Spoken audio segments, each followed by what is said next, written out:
Individual consultant में अगर आप अप्लाई करने जा रहे हैं तो सिमिलरली हम pre qualification dot DGME punjab.gov.pk के ऊपर जाएंगे और वहाँ पे लॉगिन के ऊपर जाएंगे और फिर ये हमारे पास दो ऑप्शंस आ रही थी, कंसल्टिंग फर्म्स और इंडिविजुअल कंसल्टेंट। तो कंसल्टिंग फर्म्स की हमारी सेपरेट वीडियो अवेलेबल है हमारे चैनल पे, और अगर आप as an individual consultant apply करने लगे हैं तो आप इसके ऊपर क्लिक करेंगे। अगर आप ऑलरेडी आपका लॉगिन आईडी है तो आप यहाँ पे क्लिक करेंगे, अदरवाइज आप यहाँ पे रजिस्टर में जाके अपने डिटेल इंसर्ट करेंगे और फिर आप लॉगिन स्क्रीन पे आएंगे। लॉगिन स्क्रीन पे आने के बाद आप यहाँ पे अपना NTN नंबर एंटर करेंगे।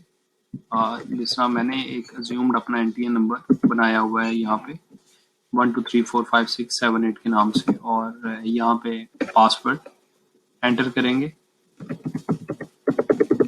और लॉगिन करेंगे तो आप के सामने ये एक पेज खुल जाएगा। इस पेज के ऊपर आप देख सकते हैं कि my profile, my dashboard, individual consultant documents and feedback. My profile पे क्लिक करेंगे तो वो इन्फॉर्मेशन जब आपने लॉगिन रजिस्टर करने के लिए अपना आईडी बनाया था वो इन्फॉर्मेशन यहाँ पे ऑटोमेटिकली फैच हो जाएगी। और माय डैशबोर्ड के अंदर अगर आप जाएं तो यहाँ पे आप जिस सब सेक्टर में अप्लाई करना चाह रहे हैं, ये जो नीचे वाला टेबल है ये नहीं आ रहा होगा आपके केस में, क्योंकि मैंने एक एप्लीकेशन यहाँ पे ऑलरेडी इंसर्ट की हुई है। अदरवाइज आपके पास जो सेक्शन आ रहा होगा वो ये ग्रीन आइकन तक आ रहा होगा, और आपने कोई भी न्यू एप्लीकेशन जब इंसर्ट करनी होगी तो आप यहाँ से जाके करेंगे। अभी हम उसको डिटेल में देखते हैं। उसके बाद थर्ड इंडिविजुअल कंसल्टेंट डॉक्यूमेंट्स के अंदर अगर आप जाएं तो यहाँ पे एडवर्टाइजमेंट की कॉपी, CV की template, pre qualification individual consultant की गाइडलाइंस और डिफरेंट सब सेक्टर जिसमें इंडिविजुअल कंसल्टेंट अप्लाई कर सकता है उसके PQDs अवेलेबल है। तो इंडिविजुअल कंसल्टेंट अप्लाई करने से पहले अपना जो रेलिवेंट PQD है उसको डाउनलोड करें, और डाउनलोड करने के बाद उसके क्राइटेरिया को स्टडी करें और फिर इस एप्लीकेशन को फिल करें। तो ये फीडबैक लास्ट स्क्रीन है जिसके अंदर आप जाएंगे, आप अपना फीडबैक हमें सबमिट कर सकते हैं। तो let's go back to the dashboard. यहाँ पे हम प्रोफाइल में आ जाते हैं। प्रोफाइल के अंदर आप देख सकते हैं कि यहाँ पे आप इमेज ऑलरेडी चूंकि अवेलेबल है, अदरवाइज आप यहाँ से क्लिक करके अटैच करेंगे, और उसके बाद CNIC वो भी ऑलरेडी चूंकि यहाँ पे किया हुआ है इसलिए यहाँ पे आ रहा है। अगर यहाँ पे कोई इन्फॉर्मेशन में चेंज आपने करना हो तो आप करके प्रोफाइल को अपडेट प्रोफाइल करेंगे और आपकी प्रोफाइल अपडेट हो जाएगी। एनीवेज हम एप्लीकेशन सबमिट करने के लिए डैशबोर्ड में आते हैं और welcome to pre qualification shortlisting of individual consultants portal, यहाँ पे आप click to add new EOI application पे क्लिक करेंगे और ये आपके पास हेल्प स्क्रीन एक आ जाती है जिसके अंदर आप यहाँ से PDF में गाइडलाइन डाउनलोड कर सकते हैं, और ये जो YouTube का ट्यूटोरियल ऑलरेडी आप देख रहे हैं यहाँ पे क्लिक करने से आपको ये एक्सेसिबल होगा। तो अगर आपको कहीं पे इनकन्वीनियंस हो तो I will recommend you to download this guideline and it will help you a lot in filling this application form. जब आप माय डैशबोर्ड में जाएंगे तो आपके सामने ये 4 डिफरेंट कलर आ रहे हैं जो कि 4 डिफरेंट फेजेस हैं इस एप्लीकेशन को फिल करने के लिए। एक इनिशियल इंफॉर्मेशन है, second eligibility criteria, and third qualification criteria, and the fourth is application summary. तो इनिशियली हम इनिशियल इंफॉर्मेशन में है जिसके नीचे सेक्टर सिलेक्शन आ रही है। तो यहाँ पे हम क्लिक करने के बाद ये सेक्टर सेलेक्ट कर लेंगे। लेट्स से कि हम इंफ्रास्ट्रक्चर एंड स्ट्रक्चर इंजीनियरिंग का सेक्टर सेलेक्ट करते हैं। इसके अंडर 4 सब सेक्टर आ रहे हैं, building, road and bridges, canal and bridges, small and mini dams. तो यहाँ से मैं बिल्डिंग का सब सेक्टर सेलेक्ट कर लेता हूँ और अप्लाइंग एज यहाँ पे डिटेल आ जाएगी कि हम as applying as individual consultant. इसको मैं दोबारा से, अगर समटाइम ऐसा हो कि आपका ये ड्रॉप डाउन जैसे यहाँ पे नहीं शो हो रहा तो आपने एक दफा इसको रिफ्रेश कर लेना है। आप इसको रिफ्रेश करने के बाद दोबारा से सेक्टर सेलेक्ट करेंगे, सब सेक्टर सेलेक्ट करेंगे और ये आप देख सकते हैं कि यहाँ पे इंडिविजुअल कंसल्टेंट बिल्डिंग आ गया। उसके बाद आप इसको सेव एंड नेक्स्ट करेंगे तो ये बार बार पॉपअप करेगा डायलॉग बॉक्स आपकी कन्वीनियंस के लिए कि अगर आपको कहीं पे हेल्प की ज़रूरत है तो आप इससे कंसल्ट कर सकते हैं। एनीवेज मैं इसको यहाँ से क्लोज कर देता हूँ। एलिजिबिलिटी सिलेक्शन में सेक्टर सेलेक्ट करने के बाद मैंने जब नेक्स्ट किया तो मैं अब ये ग्रीन लाइन का मतलब है कि जिस मेन्यू के ऊपर मैं रुका हूँ ये वहाँ पे अंडरलाइन होगा। तो मैं इस टाइम प्री रेक्विजिट डॉक्यूमेंट्स में हूँ। यहाँ पे आप देख सकते हैं कि प्री रेक्विजिट ये है कि registration with the relevant professional body, PC, PKT, PMDC और विद एनी अदर बॉडी। तो अगर बिल्डिंग है तो पीसी के साथ उसकी रजिस्ट्रेशन होनी चाहिए। स्टेटस ऑफ इंजीनियर प्रोफेशनल है या रजिस्टर्ड है। तो यहाँ पे मैं अगर रजिस्टर्ड सेलेक्ट कर लेता हूँ। एरिया ऑफ स्पेशलिटी उसकी क्या है, एरोनॉटिकल है, आर्किटेक्चर इंजीनियरिंग है, सिविल इंजीनियरिंग है। लेट्स से यहाँ पे मैं सिविल सेलेक्ट कर लेता हूँ। तो यहाँ पे आपने उसका रजिस्ट्रेशन नंबर जो पाकिस्तान इंजीनियरिंग काउंसिल के साथ उसका रजिस्टर्ड नंबर उसको मिला होगा, यहाँ पे आप वो एंटर कर देंगे। लेट्स से 1 2 3 मैं एंटर कर देता हूँ।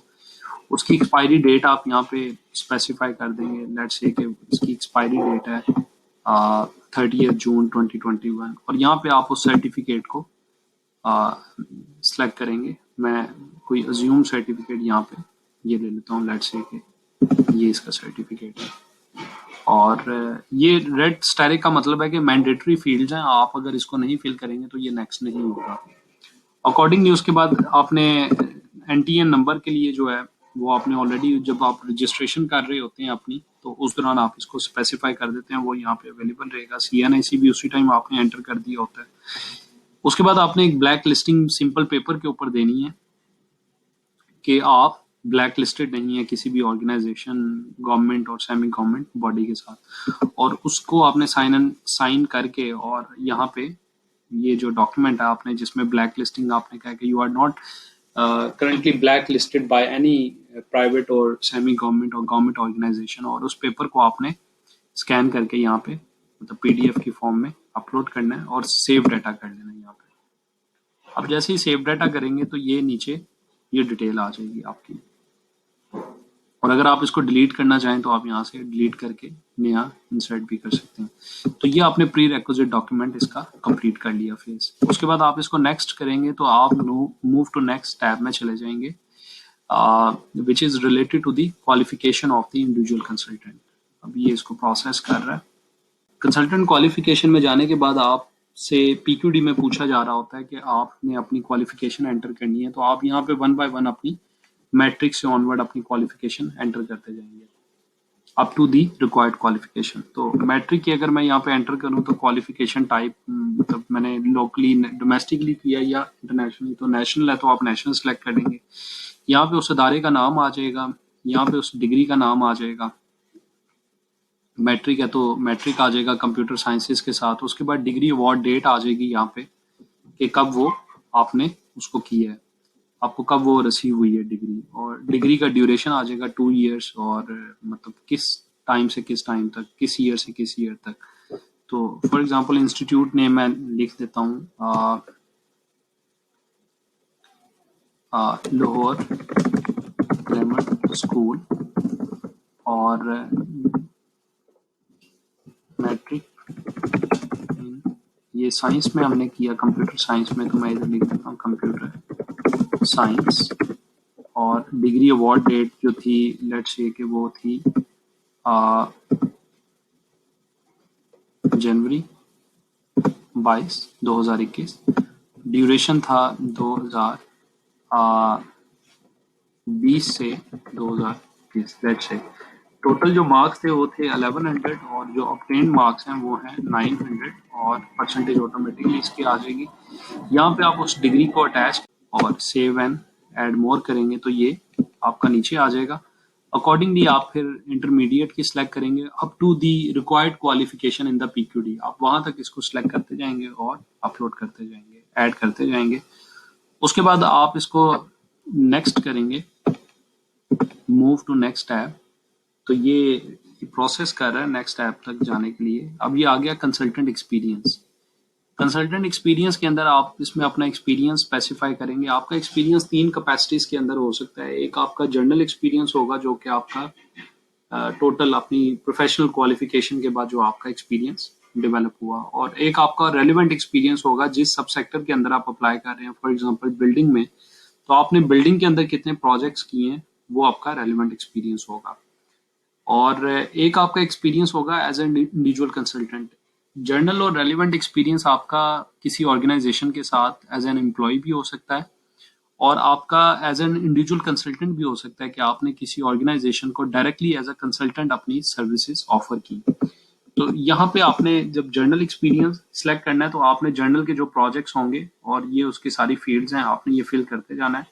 यहाँ पे प्रोजेक्ट कंप्लीशन सर्टिफिकेट आ जाएगा, या उस ऑर्गेनाइजेशन जिसके साथ आपने काम किया उसने जो आपको एक्सपीरियंस लेटर दिया होगा वो यहाँ पे आप चूज करेंगे।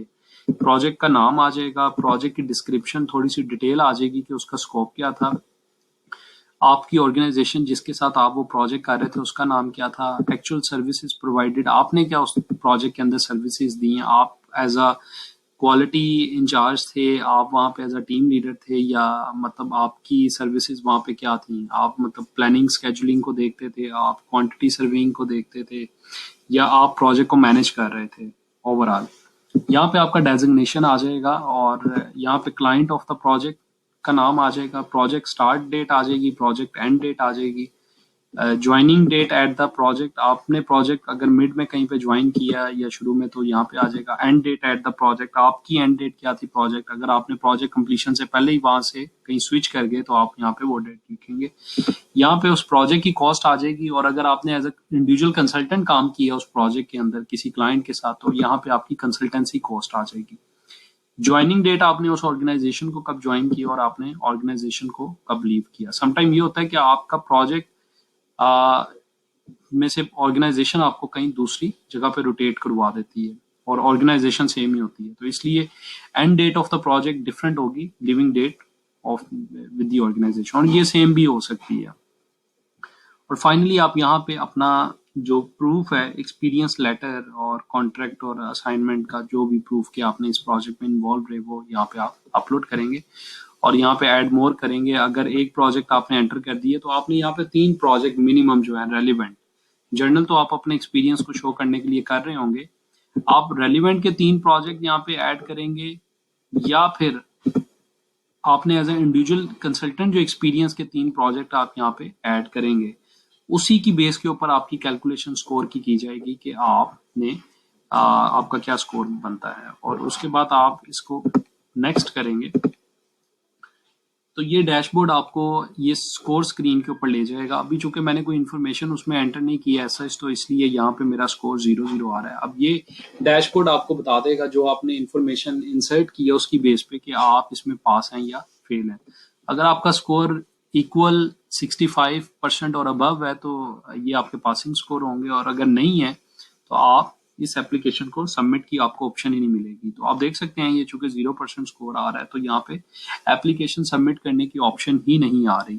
तो अगर ये स्कोर 65 या अबव होता तो यहाँ पे मैं एप्लीकेशन सबमिट कर सकता था। अच्छा, इसमें आपने एक चीज याद रखनी है कि आपके पास ये एक एडिट करने की भी ऑप्शन है, कंसल्टेंट एक्सपीरियंस और क्वालिफिकेशन। ये जो पेंसिल का सिंबल आ रहा है आप इसको क्लिक करेंगे तो आप इस स्क्रीन पे चले जाएंगे जहाँ पे आप अपनी इंफॉर्मेशन में कहीं भी एडिटिंग कर सकते हैं, एक्सपीरियंस में भी और क्वालिफिकेशन में भी। और अगर आपने ये सारा जब कर लिया प्रोसेस तो आपने एक चीज और मेक श्योर करनी है कि जो अगर आपका 65 एंड अबव भी स्कोर आ गया तो दिस इज नॉट गारंटीड कि you are shortlisted for this sub sector. आपकी एप्लीकेशन का जो स्कोर आ रहा है वो आपके ही इंसर्ट किए हुए स्कोर के ऊपर आ रहा है। आपने जो डाटा एंटर किया है उसी की बेस पे आपका स्कोर कैलकुलेट कर रहा है सिस्टम। इसके बाद सबमिशन डेट के बाद, डेडलाइन के बाद, डीजीएमएनडी की इवेल्युएशन टीम इसको इवेल्युएट करेगी आपके सबमिटेड डॉक्यूमेंट्स को, जो आपने डाटा एंटर किया है उसको आपके स्पॉटिंग डॉक्यूमेंट्स के साथ कोरिलेट करेगी। तो मेक श्योर करना आपने कि जितने भी स्पॉटिंग डॉक्यूमेंट्स हैं वो आपने जरूर अटैच करने हैं। अगर आप नहीं करेंगे तो आपके लिए टफ होगा क्वालिफाई करना। तो जो इवेल्युएटर्स हैं उनके पास आपके वो डॉक्यूमेंट्स ही होंगे जिनकी बेस पे वो आपको क्रॉस चेक कर रहे होंगे जो डाटा आपने एंटर किया है। उसके बाद आपने ये सारी एप्लीकेशन फिल करने के बाद ये एक सिंबल आ रहा है, आपने क्या करना है कि ये जो आपका सारा एक्सपीरियंस आ रहा होगा ये आपका ये इधर ट्रांसलेट हो गया है। जब मैंने ये वाला आइकन क्लिक किया तो ये कंसल्टेंट एक्सपीरियंस की डिटेल यहाँ पे आ जाएगी। चूंकि मैंने इंसर्ट नहीं किया डाटा इसलिए ये ब्लैंक आ रहा है, अदरवाइज इसका फॉर्मेट यही होगा। आप उसके बाद इस टेक प्रिंट के ऊपर क्लिक करेंगे और आप इस एप्लीकेशन का प्रिंट ले लेंगे। आपने इस एप्लीकेशन का प्रिंट लेके उसको साइन करना है। इसी तरह आपने ये कंसल्टेंट क्वालिफिकेशन का भी प्रिंट लेना है और आपने इसको भी टेक प्रिंट ले लेना है। यहाँ से प्रिंट लेने के बाद आपने इसको भी साइन करना है और इसके साथ आपने जो भी सपोर्टिंग डॉक्यूमेंट्स की मतलब पीछे अपलोडिंग की है आपने वो भी इसके साथ अटैच करने हैं। इसको कंपाइल करना है और आपने डीजीएमएनडी को जो है जो डेडलाइन पीक्यूडी में और एडवर्टीजमेंट के अंदर दी गई है उसके मुताबिक आपने इसको सबमिट कर देना है हार्ड फॉर्म में भी। अगर आप इसको सॉफ्ट फॉर्म में सिर्फ सबमिट कर देते हैं, हार्ड में नहीं करते, तो आपकी एप्लीकेशन एक्सेप्ट नहीं होगी। अगर आप कोई हार्ड में अपने ही किसी फॉर्मेट पे उसको सबमिट कर देते हैं, सॉफ्ट में आपका डाटा नहीं आ रहा, आपकी एप्लीकेशन तब भी कंसिडर नहीं होगी। ये आपने कंप्लाई करनी है इंस्ट्रक्शन। डीजीएमएनडी ने बड़ा क्लियर लिखा है कि आपने अपनी एप्लीकेशन को ऑनलाइन यहाँ पे फिल करना है। यहाँ से आपने प्रिंट लेने हैं। प्रिंट लेने के बाद आपने उस एप्लीकेशन को सबमिट कर देना है और जब आप उस टाइमलाइन के मुताबिक जो कि एडवर्टीजमेंट में दी गई है उसके मुताबिक आप उसको सबमिट करेंगे तो आपकी एप्लीकेशन एंटरटेन होगी। That would be ready for the evaluation by the DGMND pre qualification team. Thank you very much.